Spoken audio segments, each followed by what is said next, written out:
Alors voici une petite vidéo pour vous expliquer comment paramétrer de manière élémentaire les interfaces des switches et des routeurs Cisco. Alors pour vous aider, j'ai créé un document qui s'appelle Paramétrage des routeurs et commutateurs Cisco. Alors déjà, je vous explique comment sont numérotées les interfaces des ports d'un switch ou d'un routeur. Donc en fait, au niveau de la numérotation, vous avez deux ou trois parties. Une, deux ou trois parties. Dans ce cas-là, vous avez un équipement avec deux slots, ce qui veut dire que quand on va utiliser un des ports du slot 0, on va le nommer sous la forme 0 slash quelque chose, ici. Donc comme c'est un port Fast Ethernet, on met Fast Ethernet ou FA en abrégé. 0 parce que c'est le slot 0, et si on est sur le port 0, ça sera 0 slash 0. Si on est sur le port 1, ça sera FA 0 slash 1. Ici, on est sur le deuxième port, donc si on veut par exemple adresser ce port ici, on est sur le deuxième slot et on est sur le port numéro 3, donc on va utiliser le terme FA 1 slash 3. Voilà, donc Fast Ethernet ou FA, hein. On a des abréviations. On peut écrire Fast Ethernet, on peut écrire FA. Pour le gigabit, on peut écrire gigabit, GI ou GIG. Ensuite, on a les interfaces en 10 gigabits qu'on nomme 10 gigabit ou TE. Et puis, on a également les interfaces série qu'on peut abréger sous la forme SSE. Ensuite, on a des fois des équipements qui sont sur plusieurs racks. Et donc, cette fois-ci, on va nommer les interfaces avec trois numéros. Le premier numéro correspond au numéro du rack. En partant du bas, ici, c'est le rack 0, le 1, le 2 et le 3.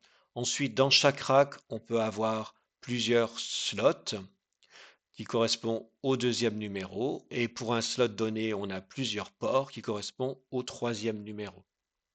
Donc par exemple ici, on a le port série numéro 0, va se nommer SE ou serial en toutes lettres. On est sur le rack 2, donc 2. Ensuite, on est sur le slot numéro 1, donc 2 slash 1. Et on est sur le premier port 0, donc 2 slash 1 slash 0. Voilà. Donc déjà, il faut savoir comment nommer les interfaces des switches et des routeurs. Ensuite, je vous ai mis dans le document des commandes élémentaires. Donc d'abord pour notamment gérer la gestion des mots de passe d'accès au switch ou au routeur. Ensuite, vous avez des commandes pour sauvegarder la configuration de vos switches et de vos routeurs. Il faut savoir que dans l'environnement Cisco, les équipements ont de la mémoire non volatile. C'est soit de la ROM qui contient en fait le programme d'autotest de mise sous tension, soit de la NVRAM qui est le fichier de configuration du routeur qui est utilisé au démarrage, soit de la RAM flash qui contient les versions de l'OS que l'on peut éventuellement mettre à jour. Et puis vous avez aussi de la mémoire volatile, de la RAM, qui correspond à la configuration active du routeur. Et on a besoin de temps en temps de faire une sauvegarde de notre travail. Alors il faut savoir qu'on a deux fichiers principaux dans les configurations des routeurs ou des switches. On a un fichier qui s'appelle running config, qui est la configuration courante qui est en train de tourner. Et on a le fichier qui s'appelle startup-config, qui est la configuration utilisée lorsque notre équipement redémarre. Et donc, si par exemple vous avez fait un travail, vous avez modifié la configuration de votre switch, de votre routeur, et que vous voulez la sauvegarder avant le prochain redémarrage, allez devoir copier ce que vous avez mis en RAM, qui est le running config. Vous allez devoir le copier vers la mémoire non volatile, NVRAM, par la commande copy running-config espace startup-config. Et puis, si vous voulez recharger le startup config autrement qu'en redémarrant complètement le switch ou le routeur, vous pouvez aussi utiliser la commande inverse. C'est toujours la commande copy, fichier source, espace, fichier destination. On verra un peu plus tard la sauvegarde sur un serveur de nos configurations, qui est un serveur de fichiers, un serveur TFTP, et ça on le verra un peu plus tard. Ensuite, je vous ai mis dans la page suivante des commandes importantes pour la configuration des switches, voilà, configuration des commutateurs. En particulier, on verra un peu plus tard ce qu'on appelle les VLAN, les réseaux locaux virtuels. Et vous avez ici des commandes élémentaires. Donc, je vais simplement commencer avec vous le TP sur la mise en place des sous-réseaux. Je vais commencer avec vous le TP sur l'application Packet Tracer qui vous est donnée, et puis ensuite vous pourrez continuer tout seul. Là, je viens de charger le fichier Packet Tracer. On voit que on a, alors on a une deuxième fenêtre qui doit être normalement visible chez vous également, qui est celle-ci. Voilà, vous devez la voir apparaître. Et vous avez votre taux de réalisation ici qui est 0 sur 30. Dans cet exercice, vous avez accès à ce qu'on appelle au checking. Donc, vous allez pouvoir vérifier assez vite ce qui fonctionne et ce qui ne fonctionne pas dans votre configuration en cliquant sur le bouton Check Results. Si vous cliquez ici, vous avez trois onglets et l'onglet qui nous intéresse plus particulièrement, c'est l'onglet Assessment Items. Et là, vous allez voir avec des croix rouges ce qui actuellement n'est pas bon dans votre configuration. Voilà, donc quand vous aurez réalisé toutes ici quand vous aurez résolu tous ces problèmes ici, vous aurez 100% de réussite. Alors je vais simplement, alors là, ce qui vous manque par exemple, c'est le paramétrage de la passerelle du PC4. Ce qui vous manque, c'est l'adresse IP du PC4, son masque de sous-réseau. Si vous faites ça, vous aurez déjà 6 points. Ensuite, on voit qu'on a deux problèmes. On a un problème sur le port gigabit 00 du routeur 1. On a un problème où il faut définir l'IP, le port status c'est le masque de sous-réseau. Et on a également un problème sur le gigabit 01 du routeur 1 et sur la passerelle ici du switch S3 qui n'est pas positionné et sur le port VLAN 1 du switch 3.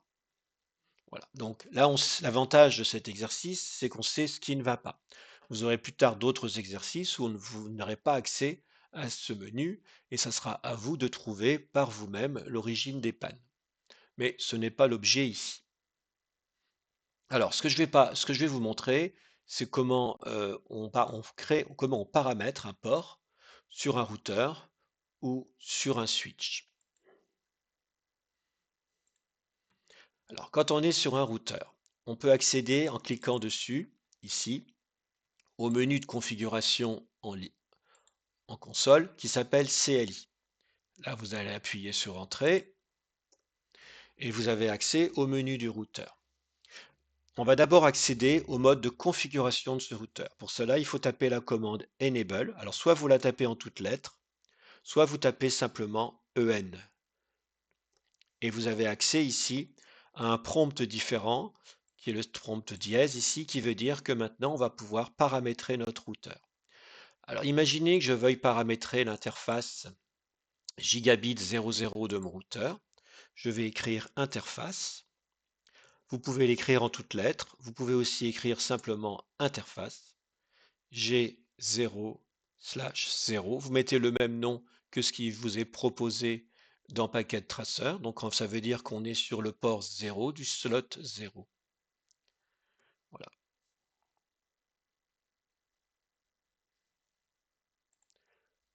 J'ai fait une petite erreur. Avant d'aller sur cette interface, il faut accéder au menu de configuration.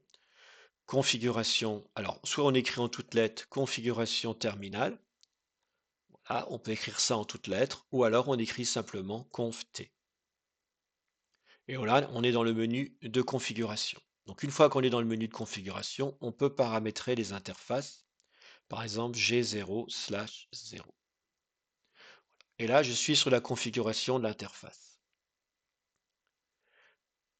Et donc, je peux lui définir une adresse IP. Donc vous allez écrire IP, espace, adresse, espace. Alors, je vais mettre un exemple qui n'est pas le bon, puisque c'est à vous de trouver les valeurs. Donc, je mets n'importe quoi.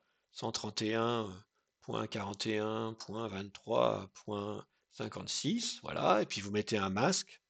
255.192.0.0. Voilà. Donc, vous mettez IP, espace, adresse en anglais, espace votre adresse IP de votre interface, espace le masque.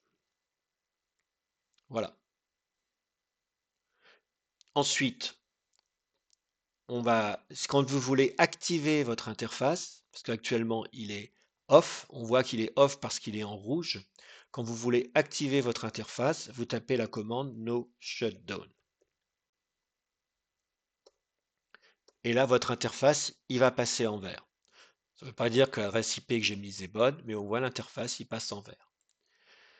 Si je veux visualiser les caractéristiques de mon interface, je peux revenir au menu principal par End.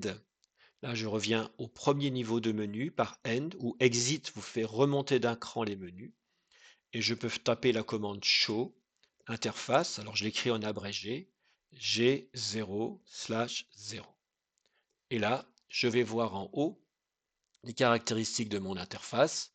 Je vois qu'il est up et je retrouve ici l'adresse IP que j'ai positionnée.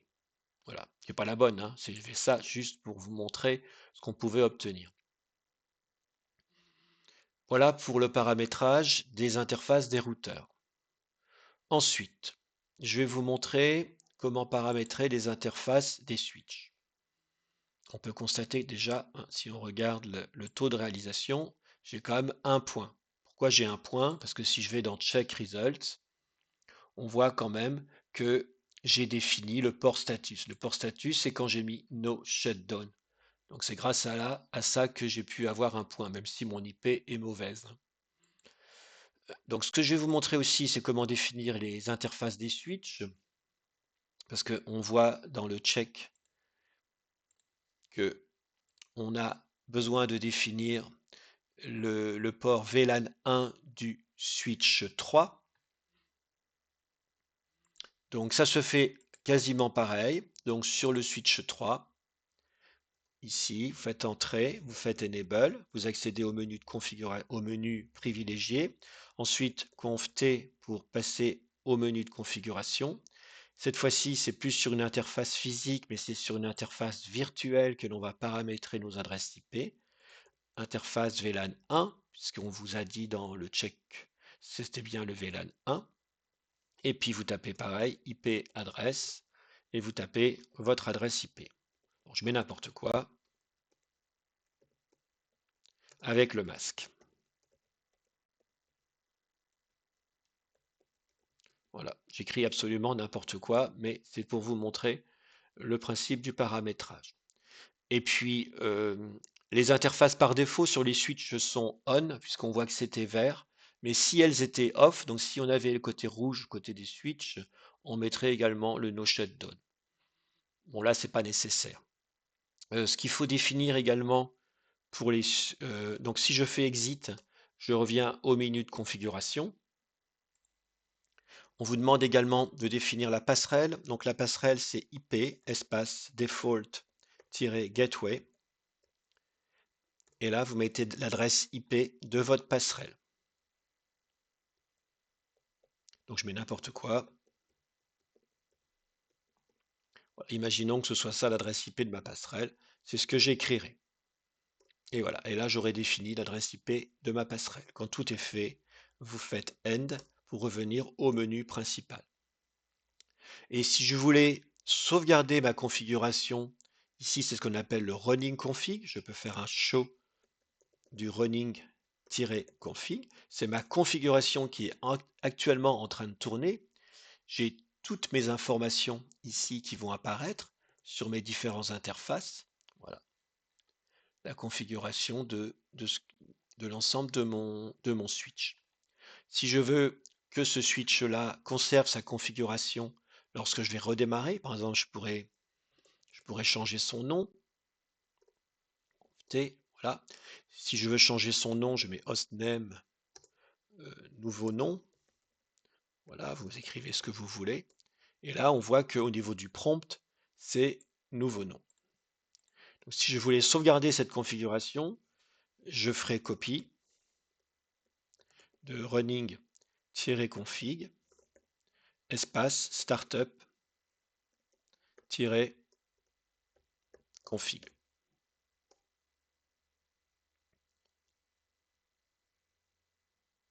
Excusez-moi, j'ai fait une bêtise, c'est pas en menu config qu'on fait ça. Je refais exit et je refais ma copie en mode privilégié simplement.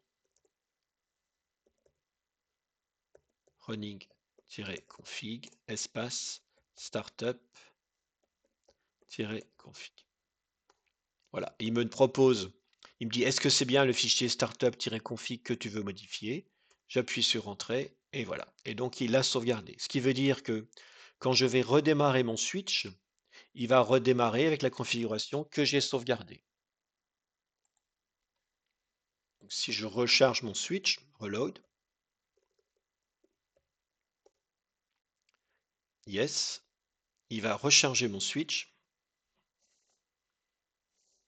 Alors on peut accélérer le fonctionnement en cliquant ici sur l'accélération ici du démarrage. Et voilà, on voit en redémarrant qu'il a bien gardé le nouveau nom. Parce que j'ai fait avant la sauvegarde.